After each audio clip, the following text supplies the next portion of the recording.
As I told you, one of the themes of today's show is how MAGA, the base, is collapsing. And let me show you a couple examples on two different sides of the movement. You have the adamant, radical, extreme edge of Trump's base that used to be someone like Nick Fuentes, right? The extremist, the white nationalist, but actually did make up a part of the base.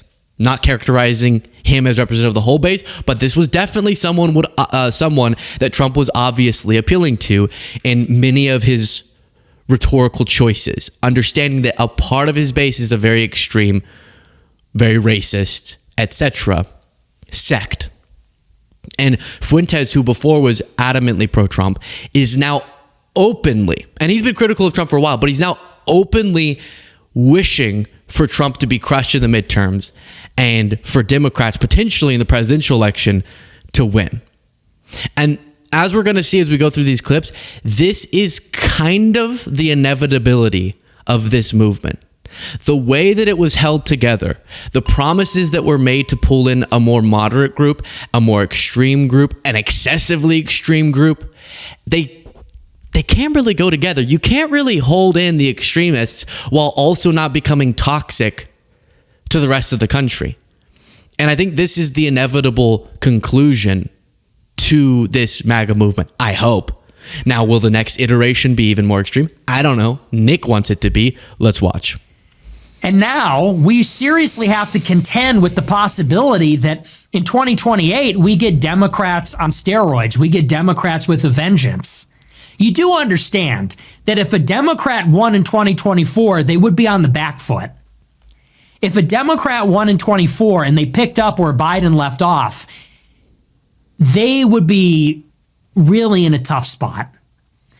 They would not be aggressive. They could not be aggressive because they would have no mandate and no legitimacy and nobody would support them. So you would have gotten a very soft, weak, flaccid, incompetent Democrat administration, and you would have had like a revolution in 28 for a fascist, for a Nazi. Instead, Trump has been elected and he has failed at everything except for antagonizing our enemies. Just the quickest pause to request that you click the subscribe button, the simplest, easiest, freest way, completely free, to support the work that we do. Right below the video, click that subscribe button. Back to the video. The only thing that he has succeeded at doing is provoking our enemies just enough that now they want to kill us. And now they're going to have enough juice to do it. So let me just pause there. What is notable about what he's saying is with the audience that he has, he's speaking for one section of Trump's base that is now disillusioned and that is settling into a feeling that maybe they're not voting for Republicans come the next election or elections. And they believe, I don't know if this is true, I hope it is, but they believe that there's an inevitability to the failure of their movement and the victory of the opposing movement. But it's not true that what fuels us, our movement, is an ambition to, quote unquote, kill them. And when he talks about us having a vengeance, I guess in a sense, a vengeance for victory. You like that? We got a vengeance. We're ascendant towards victory, towards glory and power for really good ends. That's the difference. The reason why there is this feeling that something has shifted, the political winds have shifted, it's mostly because Trump is failing so hard, but we're getting our wits about ourselves. We're starting to figure out exactly what it's going to take. And ultimately, if we do win hard, it's going to be for the sake of uplifting everybody. That really is the goal. And I think someone like Nick Fuentes doesn't really get that. The reason Trump wanted to win so bad, what did he say in his announcement speech? I am your retribution. What's for retribution? A lot of the punishment, a lot of the targeting, like we talked about in the last segment, of people that he doesn't like, that is taking away from doing anything that's actually good for the American people. That is the Trump reason for wanting power. But that's not the reason we want power. And so the goal in getting it is not so that then we can make people like Fuentes and Trump supporters pay for being so absolutely horrible for the country. They actually would end up being helped by the policies that we want, that are aimed at uplifting all Americans. Have enough political mandate to do it, political capital. Trump has not succeeded in DOGE, has not Schedule F'd 50,000 employees, has not ended all the wars, has not massively deported anybody. He doesn't even want to build the wall anymore. They haven't started building the wall. They don't even want to build the wall anymore. That stuff just isn't even happening. The one thing he succeeded in doing is royally pissing off our enemies that actually are willing to and know how to use government power. By going after James Comey and going after all these people and destroying the East Wing, pissing on their face and shitting down their throats and humiliating them, all he has done is guaranteed that the pendulum is going to swing so hard back to the left, it's going to kill all of us. So it's not. You're going to chill, dude. And this is actually what's so fascinating about someone like Nick Fuentes and a lot of these right-wing or extreme right-wing media voices. They actually don't even know what they want. Because what he just said is that Trump is pissing off the opposition, galvanizing them, unifying them by pissing in the face and pooing down the throats. Raunchy of the people that Trump doesn't like. That's what you were rooting on, Nick. You're saying he's not deporting enough people? The fact that he's deporting through the means that he is and going about his operation as he is to try to juice up those numbers is a part of why the pendulum's going to swing. And so Nick kind of seems to be saying Trump isn't going far enough and that's why we shouldn't support him. But he doesn't understand as far as Trump has gone is a part of why his enemies are so alienated and why the American people, more importantly, are already fed up with him and his approval rating just going down and down and down. Harry Inton recently worded it as if there's a floor for Trump's approval rating, he just broke through it and kept going down. That's how unpopular he's getting already a year in. And this tells you a lot about voices like Fuentes's and how really surface level their ideology is. Because when I think about a Democrat I really would support getting into office, imagine just my ideal scenario, a bunch of politicians who align almost perfectly on my view, sweep the House, sweep the Senate, win the White House. There are all these policies on healthcare, on wages, on infrastructure that I would want to see implemented. And if they were implemented, I think it would be generally just good for the country. And then I could see them ending their time in office and going, all right, cool, that was good. Or I can look back at Biden's and goes, here's some things I thought I did well. Here's where he failed. Legacy stained by the whole finally beat Medicare F up that led to Trump winning. But here are the areas I think were really positive for a long time.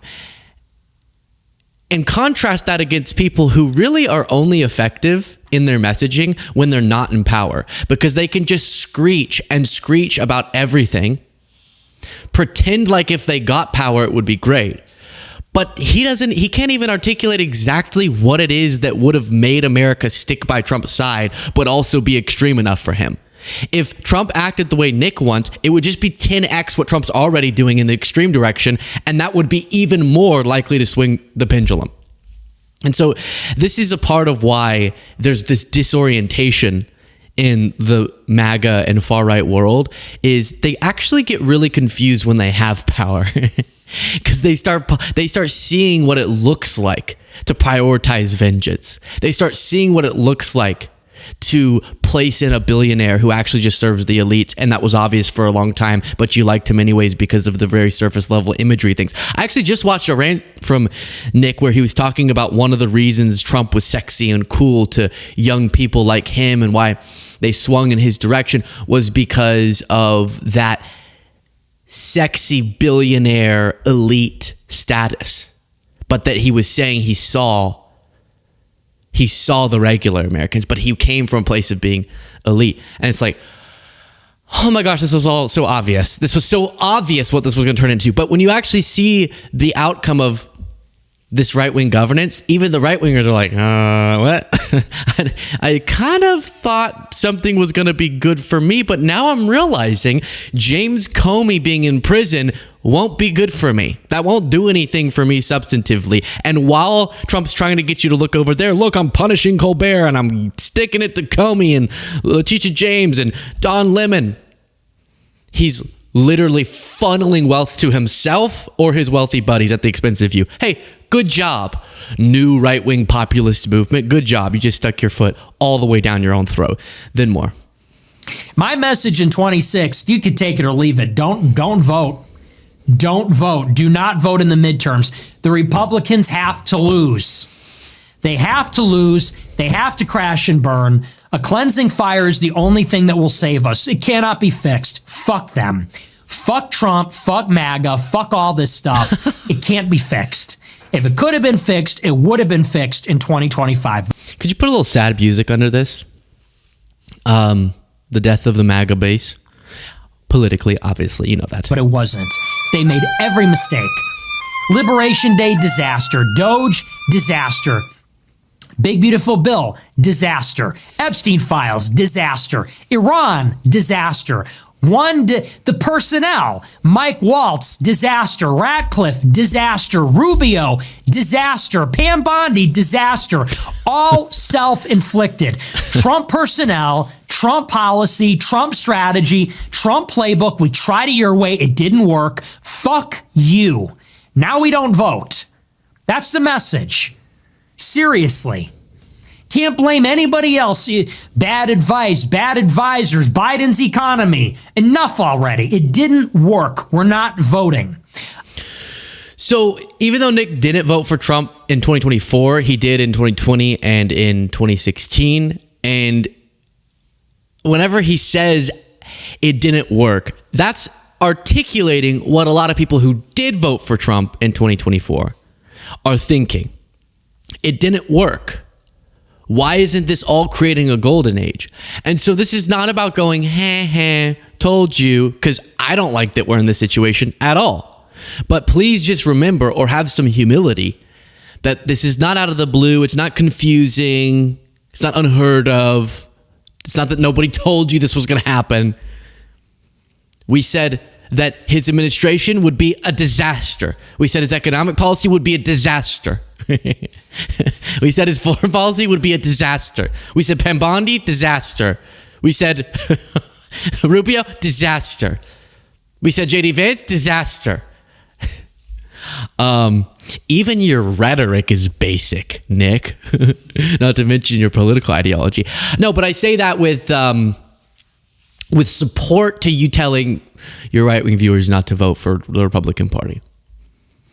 Now we swing, okay? So that's Nick. That's like the far edge, and it goes further, actually, but the far edge of Trump's base, falling apart. The Groypers they're out.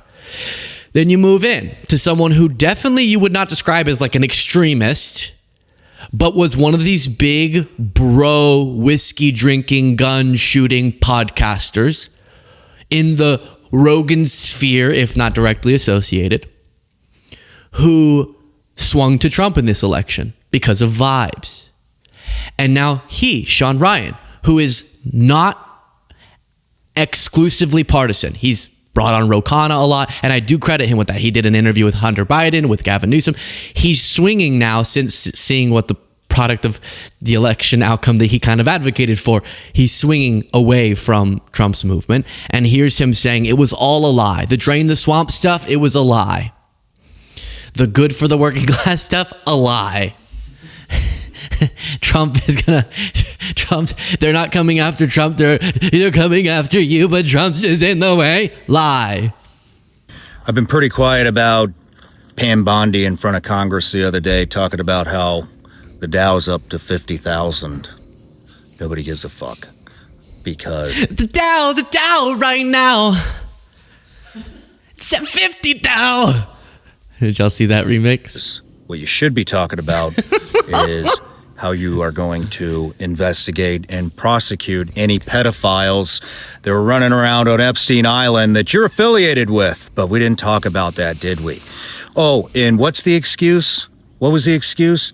Oh, if we prosecute everybody, the whole system would go down. Well, you know what that sounds like? That sounds like how Trump ran his campaign. Let's drain the swamp. Doesn't that sound a lot like draining the swamp? It actually is drain the swamp served up to you on a fucking silver platter. But you're not going to take it, are you? You're going to protect pedophiles. Rather than go after them. Well, Ted Cruz did say, after all, let's stop attacking pedophiles. And hope that everybody's happy that the Dow hit 50,000. Are you fucking out of your mind? I guess the whole drain the swamp campaign promise was another fucking bullshit lie, huh? Man, the lies are stacking up fast. I've never seen so many fucking lies appear in, what, a year? It's only been a fucking year. Look at all the fucking lies. All right, I don't mean to sound like a total loser, but let's do one less F-bomb.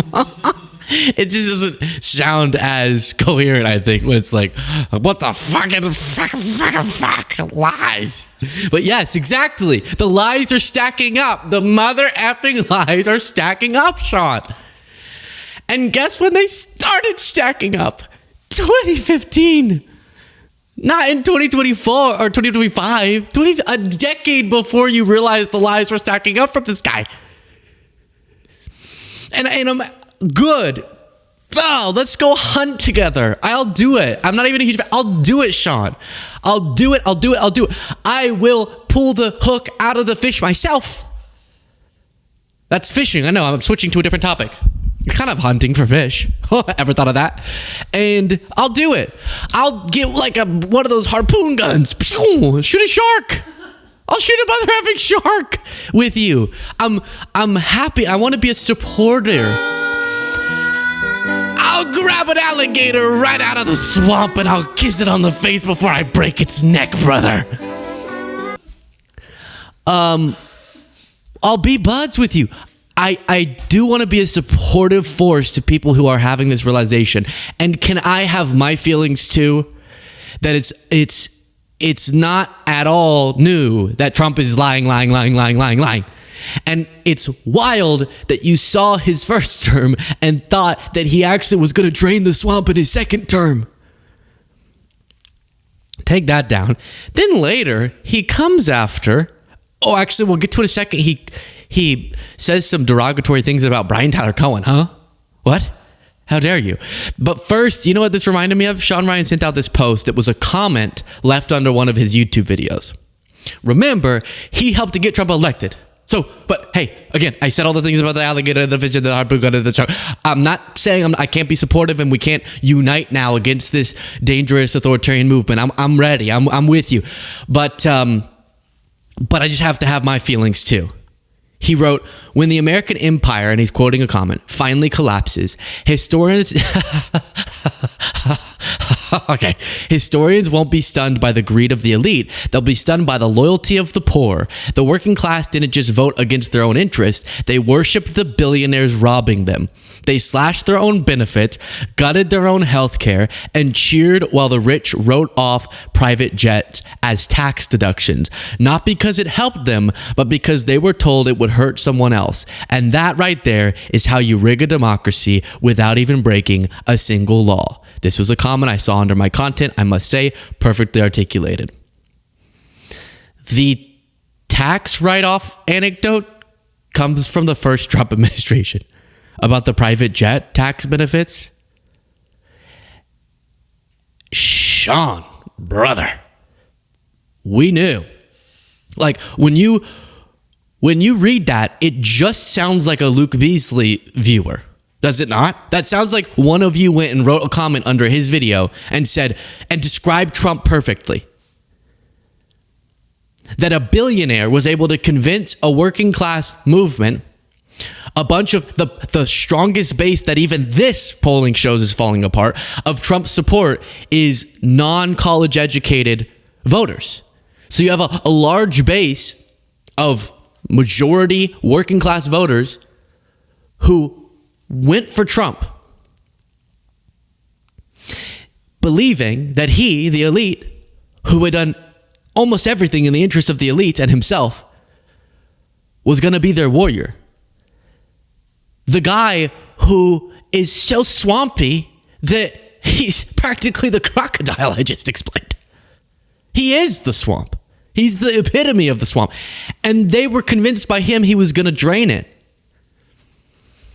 And I just am asking, as much as I'm willing to go, woo, come on, brother, let's do this. I need some acknowledgement from Sean. Some acknowledgement of how, oh yeah, in retrospect, that was kind of goofy that I fell for this. Because some of them will just move on. It'll be like, praying for Trump. Wow, what an incredible election victory. I don't know if he did, but a lot of them like, I'm going to the inauguration. What a great moment. Golden age. Hoorah. And like, then just without even any notification, they film a video and they're like, this administration's so corrupt and they're lying. And you're like, tell us about the switch. Because then it could maybe help your audience know why you switched. And then he takes a random shot at Obama and Brian Tyler Cohen. Guess what, congressmen? Guess what, senators? There's the speech and debate clause that says you cannot be sued for anything you say on the House floor. So here's a tip. Get to fucking work. Permission granted. Oh, and one last thing. One last thing. I saw this shit pop up the other day. Obama goes on some random podcast that nobody's ever heard of and just happens to drop, oh, aliens are real. Yeah, tell me that shit's not fucking orchestrated. Right in the middle of the biggest pedophile ring exposed in the fucking world. All of a sudden, we're gonna drop that aliens are real. Fuck you, mother. Woo! You sound like Hunter Biden with all those F-bombs. There's something fucked up about that motherfucker. Let me see if I can quickly do a little bit of a something just to defend a man I respect.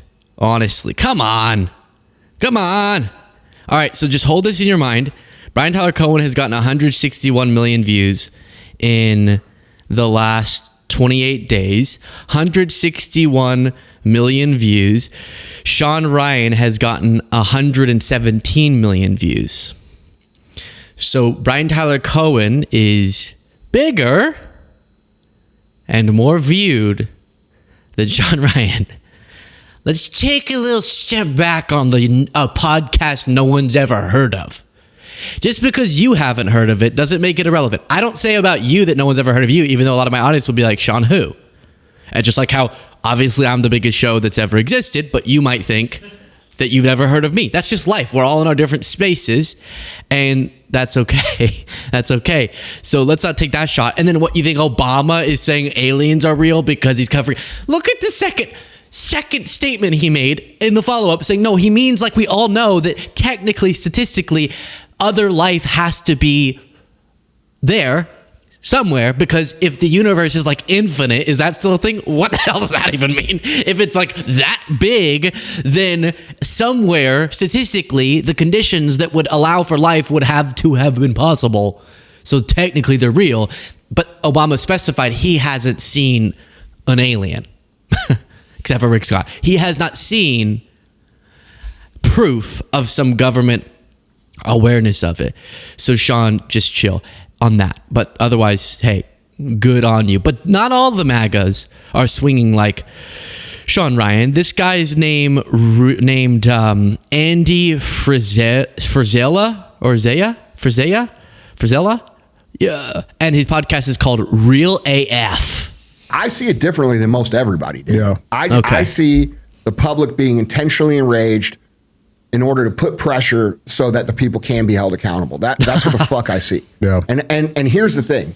Should I add more more of that to my language? He's taking away your fucking healthcare. You hear that? I could be wrong. Okay? And that's why I say, hey, you can't count on that. Yep. You have to like do your part to organize and get involved in all these things that we talk about. In the event that fails. Correct. The problem is I can't think of another way to do it. You know what I'm saying? Yeah. Like I can't think of another way to arrest heads of government or without just saying fuck everybody, fuck the optics, don't give a shit. Like because dude, if you don't have the public approval for that, you're the one that ends up getting held accountable. You don't think that Trump knows that? This isn't. Okay, so this is Mr. Andy, Real AF, from Real AF. Oh, I thought you meant the other Andy. Oh, from Real AF. Oh, shoot, he's not messing around. Okay. His thing is Trump's purpose. So this is Trump's 40 chess. He's purposefully covering up the Epstein files and calling it a hoax to cause outrage, to spark a movement, to get transparency, to expose people. It's on purpose from Trump. Because he wants justice, and he thinks if he gets people mad enough, they'll demand justice. So all of this is not because he's embarrassed about what this is revealing about his relationship or his friend's relationship with Epstein, but it's because he's getting a movement that puts him as the antagonist. Good one, Andy from AF. Real AF. Excuse me. How dare I? Excuse me. I did not mean to misstate the name. Okay. Like that would be what you say a random show that nobody's heard of. And I say that with love. Maybe he's huge. You never know. I've seen people cover me and be like, oh, some liberal TikToker. I'm like, we barely use TikTok. What are you talking about? This is what's funny. They'll go, some soy boy cock. Just play the soy thing. boy beta cuck, Luke Beasley. Yeah. This guy who literally no one's ever heard of, but he's gay. And you're like, how have you never heard of me and you know that? Okay. And I know what you're thinking, Luke. Come on. But you get my point. And then they'll go on, they'll cite specific things. And back 7 months ago, he debated with Tim Pool. Okay, so you do know who I am. All right. I see.